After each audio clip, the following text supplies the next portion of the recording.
बाबा तो कोपरा लागू राहिलाय. कुठे आवाज हात मग जागा आहे का? मग काय तोंडात ठेवता का आता तो कोपरा? गावापर्यंत तो कोपरा मला बोचरा करून दाखल ना पार. अहो काय विमानात बसले का? हा, धरून चालले. हाय पुढे उठ हाय पुढे. काय उरत होतं काय नाही तुम्हाला? थोडं मागं पुढे सारखा. काय उरावर बसतो काय आमच्या आता? अहो मावशी त्याला इथं पुढे वस्तू द्यायचंय. अरे बाबा ते वस्ती असतं आमची आस्ती राहील काय का? मरणाजोगत मरत आहे का? हे करा ऍडजस्ट करा. काय adjust करा?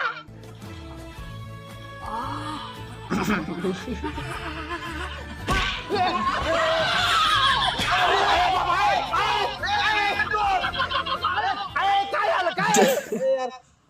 वाद आला वाद. तिकडे पॉम्पलेट इथे मुख्यमंत्री समृद्ध